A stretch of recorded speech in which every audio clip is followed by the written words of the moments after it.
I'm Kris Jenner, and Tyler might recognize me from the show Keeping Up with the Kardashians. My daughter Khloe is gonna join me today. I think I'm a little nervous. I've never had a reading before.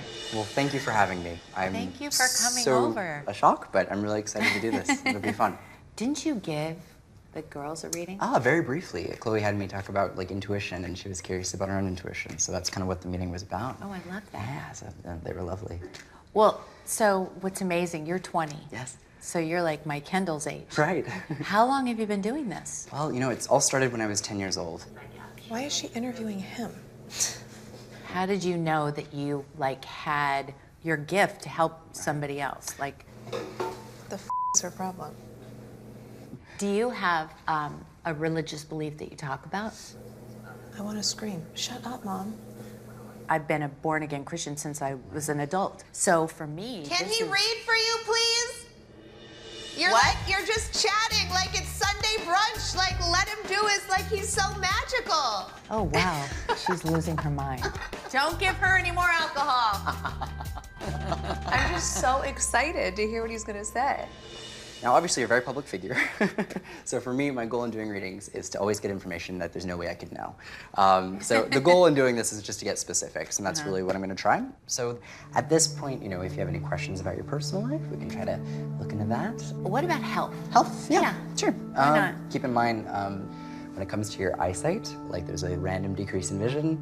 So if you notice any changes along those lines, like go to a doctor and get that checked before it would ever become an issue. No, that's so crazy though. Yeah. Because my vision has been really weird lately. Interesting. But really weird. Yeah. And I haven't told anybody that. For sure. Nobody knows about my eyesight. Yeah. That's really interesting. You should be a doctor. You really, I don't need to go to the doctor now. I'm good. The older I get, the more interested I am in medical. But I'm like, what? Nobody else would know, especially about the eyes. And that's what blew my mind, truly. We're gonna talk about Robert Kardashian.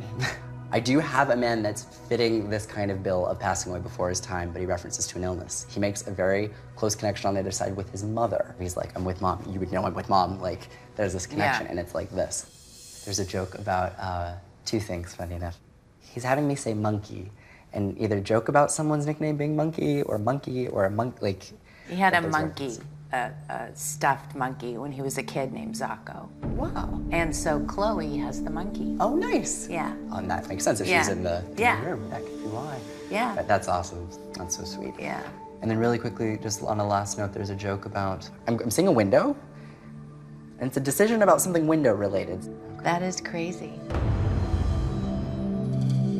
I don't think anybody knows that. It's so weird. We're gonna replace those windows right there. Was this a conversation that would have just been had recently? A couple days ago. Okay. Oh my No, goodness. That's strange. I know, see? You never know who's watching over you. You never do, or watching your windows. Listening to your window conversations. Well, if only they would wash them. Yeah, I know. That'd be much more yeah. convenient. Can you pass that message back? I am. Okay, thank you. Grab the Windex. Do you have any idea who it is at all? Maybe a Kardashian. Maybe a Let's Kardashian. see. As we started getting close to the location, this was looking awfully familiar.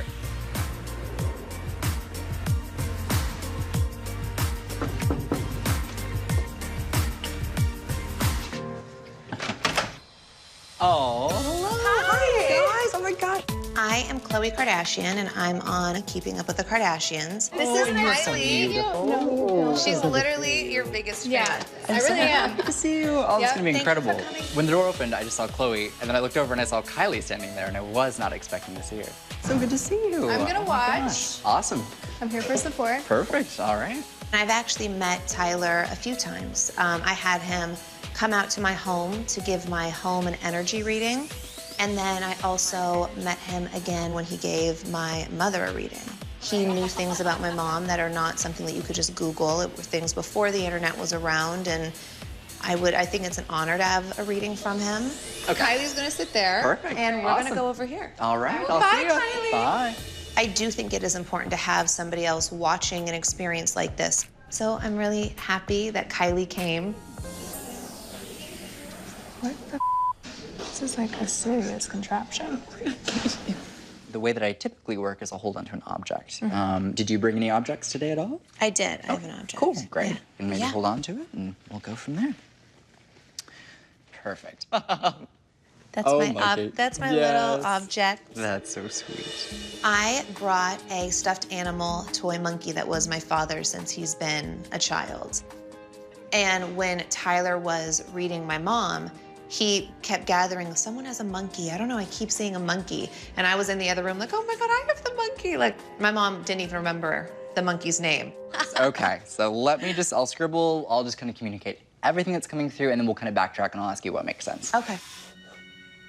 There's a feeling that comes across, and it is in reference to Dad's passing. Mm-hmm. There's a feeling of not having full closure of like being actually to be there in the moment of Mm-hmm. passing. There's a feeling of like, I don't want you to be here when I'm actually passing away. It's like, I for your sake, I want you to just not have that in your memory.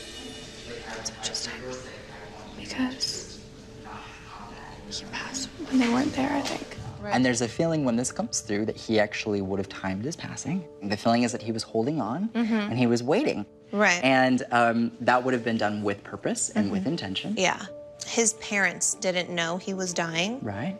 He just kept it a secret, so he wanted them to come and see him. Right. And then he wanted to say goodbye to them and like say goodbye to all of us. And then after everyone left, he ended up like passing away. And that was his way of having closure. So please know that. Aww. This was my dad's stuffed animal since he's been a baby. Right. And he always kept it in his closet and just always had it. Right. And when he was dying, we had a hospice at our home, and he kept asking for the monkey. The monkey's name is Jocko. And it was in his bed like when he passed away. It's something I've had since he's passed away, and I've kept it with me at every house that I've had or whatnot. So it's, you know, like really sentimental to me. So it's a beautiful thing to have Tyler be able to channel that for me. So I want to mention this. I'm talking about your dad. There is a funny joke, a situation where a bird slams into a window and just, and it's like a whole thing of like the bird keeps slamming into the window. What is it with windows? When I talk to you and your mom, windows keep coming through. I know, right? Randomly, there's a situation where a bird slams against a window and it's like a funny, like, okay, not that it's funny, but it keeps happening over and over and over again. I know exactly what that is. That's so funny. He had an office at our old house, and it was like covered in windows, and a woodpecker would always shatter the window, and it would happen like at least once a month. It would be constant. Like my dad would get the window fixed, and it would happen again, the same window pane. They wouldn't move to a different window. It was just a weird thing, but it happened time and time again. And it's interesting that that was something that he picked up on.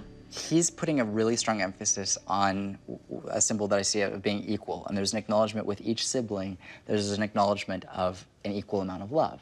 But when it comes to family and responsibility, he views a lot of the responsibility that exists as being put on you more than others. He sees himself as being very similar to you because your dad was very motivated and a hard worker no matter what, and you're very much the same way. It's not to say that other family members aren't hard workers, because clearly they are. But he's coming through and basically acknowledging that you've had to take on or compensate some responsibilities that your sisters might or should have maybe done. And you've been left with having to do them. And when he comes through, there's a feeling of complete pride because he sees himself in you, in your ability to do that. To toggle, to navigate, to juggle all of these different things. And I just want you to know your dad sees himself in you more than anyone. Oh, thank you. Kind of in the midst of chaos, for some reason I thrive and I tend to do a lot better in my life. I don't know why I'm like that, and I guess my dad was the same way, like looking back, like in hindsight. To hear that my dad acknowledges that I take on more of a load, that means a lot to me, and how he thinks that him and I are very similar in that way. Can Kylie come and maybe she could? Absolutely, yeah, let's I do don't know. it. Kylie, do you want to come here with me? I'm coming. Awesome. I wrote down so many notes. Oh, I good. have like 7 pages Awesome. of notes, so you're gonna be so good. Yes, queen. You came for your own reading. Yeah, That's really I why really you come came. for you. She was I like, just wanted to when is get it my in. turn? Okay, let me think about that. Good to keep in mind, you are gonna deal with vertigo, like feeling dizzy. Do you get vertigo? Like a feeling of like Yes, dizzy, like I feel all like I the can't. time. Okay. Do you have any questions? What about love life? Love life? Oh, Just no. really quick. I'm sorry. I think really yeah. Let me look. Okay. Sorry. Look, He said, yeah. Okay. There's a situation with someone tries to get with one sister. Okay. Someone tries to get with one sister and then tries to get with the other. What is happening? Oh my God. Does that make any sense? Oh, like, Actually, kind of. You do. Yeah. You do. I kind of do. You do. What about that situation? I don't like that situation. That person, I'm not. We'll discuss. I think we're on the same page. Yeah. Okay. As long as it makes sense to you. I'm blushing. But yes, it's all that matters. That's good. Also good to keep in mind. Basically, there's a situation with an individual from the past that we've been romantically involved with, and I basically see this individual kind of going in and out. And to me, that generally indicates that this person's kind of in our lives, and then kind of out of our lives, and then kind of in our lives, and kind of out of our lives. The feeling is basically that we want to really set healthy boundaries and say, no, you can't kind of dip your toes in and leave when you want, and can't really commit in the way this comes across. It's like, I still want to be part of your life, but I can't commit to the things that you really want me to do. It's like a really... I know what you're talking about. And it's still, and what's weird though is like right now it would be platonic. It's not a romantic thing right now. It would have been, but the feeling is like, it's still not a healthy reminder to have instability in that dynamic. So the feeling is like really set the terms with this individual. I think that's from like my childhood. Awesome. Thank you. Absolutely.